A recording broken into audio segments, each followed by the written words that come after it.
அப்போ அம்மா எங்க? ராஜி, இன்னைக்கு என்ன ஸ்பெஷல்? இன்னைக்கு வந்து பொரிக்குழம்பு செய்ய போறோம்.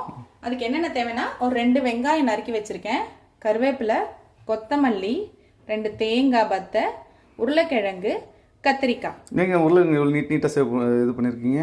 ஆமா, உருளைக்கிழங்கு இப்படி நீட்டா போட்டாதான் நல்லா இருக்கும் இந்த குழம்புக்கு. அதனால நம்ம இப்படி அரிஞ்சு வச்சிருக்கோம். வேற அப்புறம் கடுகு, சரி, சீரகம், ஓகே, மஞ்சள் தூள், ஓகே, குழம்பு மிளகாய் தூள், ஓகே, உப்பு, ஓகே, 4 முந்திரியும் உடைச்ச கடலையும் ஊற வச்சு வச்சிருக்கேன். ஓகே.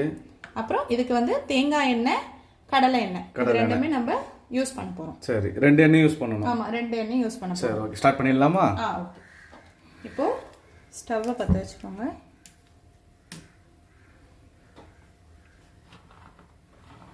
ஃபர்ஸ்ட் முதல்ல கடலை எண்ணெய் ஊத்துறோம். தேவைக்கு. ஆமா, கொஞ்சமா ஊத்திக்கிறோம். சரி.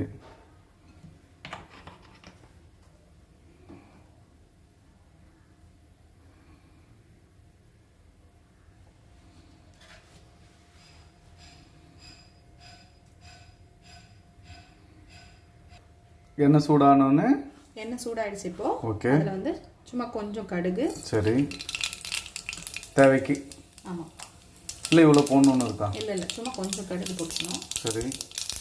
கடுகு பொரிஞ்சோன்னே சும்மா 2 சீரகம். சீரகம். ஆமாம், சீரகம் பொரிஞ்சோடனே வெங்காயம். வெங்காயமா? ஆமாம், வெங்காயம் போடணும். வெங்காயம்.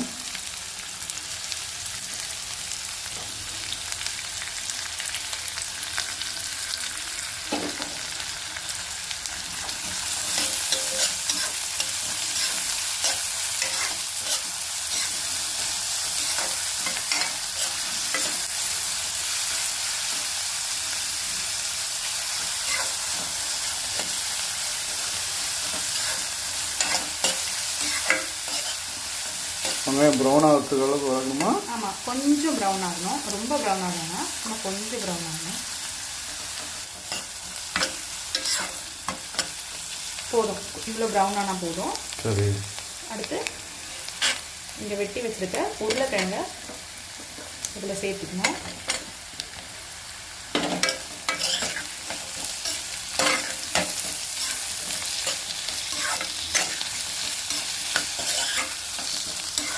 உருளைக்கிழங்கு சேர்த்துட்டு கொஞ்ச நேரம் இது ஃப்ரை ஆகிற வரைக்கும் வெயிட் பண்ணணும்.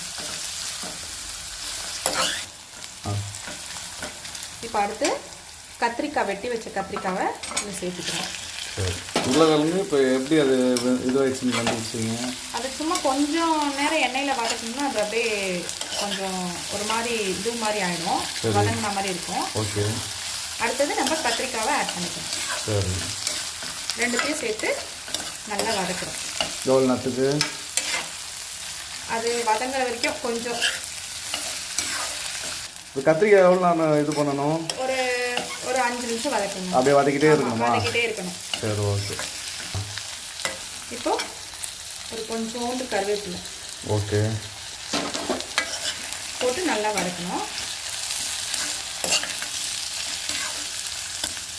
இது நல்லா வதங்கினோடனே இதில் வந்து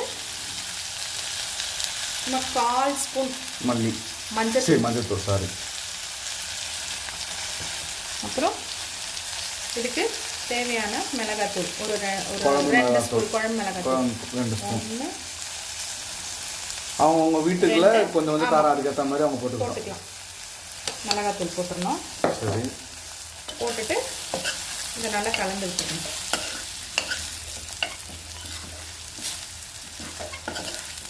இது நல்லா கலந்து விட்டுக்கும் போதே இது கூட கொஞ்சோண்டு உப்பு ஆட் பண்ணிக்கணும்.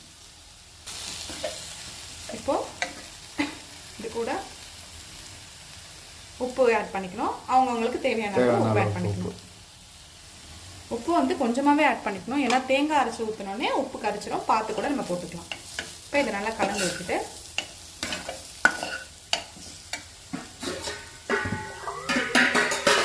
இதில் தண்ணி சேர்த்து கொஞ்ச நேரம் அந்த காய் வந்து அளவுதான், நம்ம அளவுக்கு தான் இதில் தண்ணி சேர்த்துக்கணும். சேர்த்து இந்த காய் வேகிற அளவுக்கு கொஞ்ச நேரம் கொதிக்க விடணும். லிட்டு போட்டு மூடிடுங்க. தெரியுதா? நல்லா கொதிக்கும் போது ஸ்மெல் வருது. இப்போ எப்போ ஓப்பன் பண்ணணும்? கொதி வர ஆரம்பிச்சிச்சு. கொதிக்கட்டும். இந்த காய் போட்டிருக்க உருளைக்கிழங்கும் கத்திரிக்காயும் நல்லா வேகணும். ஒரு 5 மினிட்ஸ். 5 to 10 மினிட்ஸ் கூட ஆகும். ஏன்னா உருளைக்கிழங்கு வேகணும். சரி, ஓகே. இப்போ இந்த குழம்பு வந்து கொதிச்சுக்கிட்டு இருக்கு. இது கொதிச்சுட்டே இருக்கிறதுக்குள்ள நம்ம என்ன பண்ணோம், சைடில் வந்து அந்த 2 தேங்காய் எடுத்து வச்சல அதை வந்து மிக்சியில் சேர்த்து நல்லா அரைச்சிக்கணும்.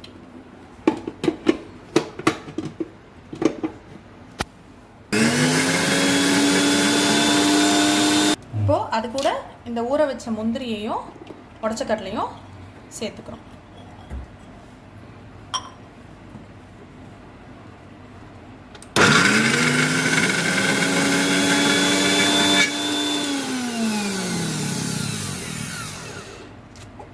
இதில் கொஞ்சம் தண்ணி ஆட் பண்ண நிறுத்து.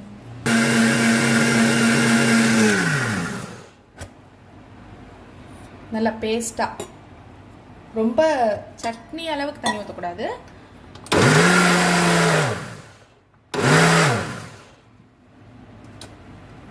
இந்த மாதிரி பேஸ்டா அரைச்சி எடுத்துக்கலாம். இப்போ குழம்பு நல்லா கொதிச்சிருச்சு. இப்போ அரைச்சி வச்ச இந்த தேங்காய் முந்திரி பேஸ்ட் எல்லாம் ஆட் பண்ணிக்கலாம்.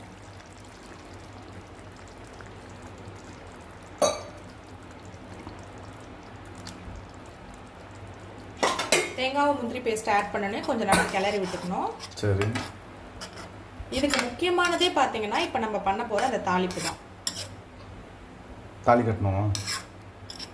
இல்ல தாளிக்கணும். ஆமா, தேங்காய் எண்ணெய் எடுத்து வச்சோம்ல, அந்த தேங்காய் எண்ணெய் ஊற்றி இப்போ நம்ம தாளிக்க போறோம் தனியா. ஆமா, ஒரு தாளிப்பு எடுத்து வச்சுக்கோங்க. ஓகே. இப்போ இதுல ஒரு 3 ஸ்பூன் தேங்காய் எண்ணெய் ஊற்றிக்கணும். கொஞ்சமா ஒரு 3 ஸ்பூன் தேங்காய் எண்ணெய் ஊற்றிக்கணும். 3 ஸ்பூன் அளவுக்கு. ஆமா, 3 ஸ்பூன் அளவுக்கு தேங்காய் எண்ணெய் ஊற்றிக்கணும். தேங்காய் எண்ணெய் சூடாடணும். அதில் கொஞ்சோண்டு, ரொம்ப கொஞ்சமா, சரிங்களா, அதில் வந்து கொஞ்சோண்டு சீரகம் சேர்த்துக்கணும். சரி.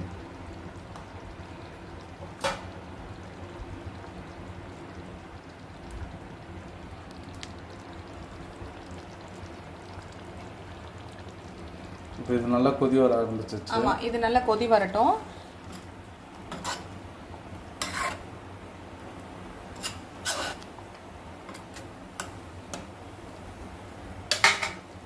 சீரகம் செவந்த உடனே கொஞ்சம் கருவேப்பிலை, எடுத்து வச்ச கருவேப்பிலை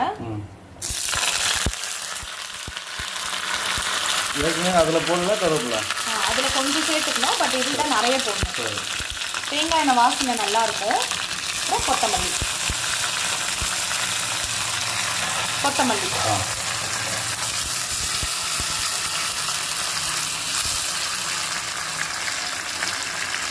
இது நல்லா பொரிச்சோடனே ஸ்டவ் ஆஃப் பண்ணிக்கணும். ஆஃப் பண்ணிவிட்டு இந்த குழம்புல இதை சேர்த்திடணும். ஓகே, அவ்வளோதான். புளி குழம்பு ரெடி ஆயிடுச்சு. இது வந்து வாசனை செமையா இருக்கு. ஆமா, தேங்காய் எண்ணெய் ஊத்துனனால தேங்காய் எண்ணெய் வந்து உடம்புக்கும் ரொம்ப நல்லது, ஸ்கின்னுக்கும் ரொம்ப நல்லது. அதே மாதிரி பாத்தீங்கன்னா குழந்தைங்கலாம் தேங்காய் எண்ணெய் வந்து வேற எதெல்லாம் ஆட் பண்ணீங்கன்னா சாப்பிட மாட்டாங்க. இந்த மாதிரி குழம்புல ஆட் பண்ணும்போது ரொம்ப டேஸ்டா இருக்கும். இதோட ஸ்மெல்லே நல்ல ஃப்ளேவரா இருக்கு. உங்களுக்கு தெரியுதா? நல்லா இருக்கும். இது வந்து பூரிக்கு சாப்பிட்டு பாருங்க. இது வந்து பூரி, சப்பாத்தி, அப்புறம் பாத்தீங்கன்னா தோசை, ஒயிட் ரைஸ், அதுக்கெல்லாம் சூப்பரா இருக்கும். ஒரு கேரளா ஃப்ளேவர்டா குழம்பு ரொம்ப அருமையா இருக்கும். இதுக்கு பொரி குழம்புன்னு பேர் வச்சீங்க. பொரிய போடலையா? இல்ல, பொரி குழம்புனா அது மீனிங் இல்ல. பொரி குழம்புனா எல்லா காயெல்லாம் சேர்த்து, இப்போ நம்ம வந்து உருளைக்கிழங்கும் கத்திரிக்காவும் போட்டிருக்கோம். இதுல வேணும்னா உங்களுக்கு என்ன காய் வேணாலும் ஆட் பண்ணிக்கலாம். உருளைக்கிழங்கு, கேரட், உருளைக்கிழங்கு, முள்ளங்கி, பாவக்காய் ஆட் பண்ணுவோம். ஆமா, உருளைக்கிழங்கு, கேரட்டு, அப்புறம் முள்ளங்கி, முருங்கைக்காய், எது வேணாலும், சவு, அப்புறம் நூக்கல், எது வேணாலும் இதுல ஆட் பண்ணிக்கலாம். அதனால எல்லா காயும் சேர்த்து வைக்கிறதுனால இதை வந்து பொரிக்குழம்பு அப்படின்னு சொல்லுவாங்க. இது நல்ல அவ்வளவுதான், முடிஞ்சிருச்சு. சரி, இப்போ ஸ்டவ் ஆஃப் பண்ணிக்க வேண்டியது. சாப்பிட்டு பாருங்க எப்படி இருக்குன்னு சொல்லுங்க. ஓகே, நல்லா இருக்குமா? சாப்பிட்டு பார்த்துட்டு சொல்லுங்க. சாப்பிட்டு பார்க்கவா? சாப்பிட்டு பாருங்க.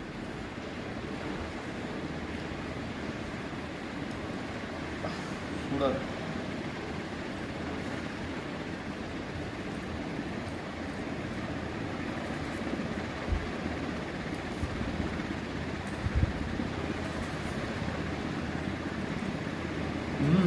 எப்படி இருக்கு?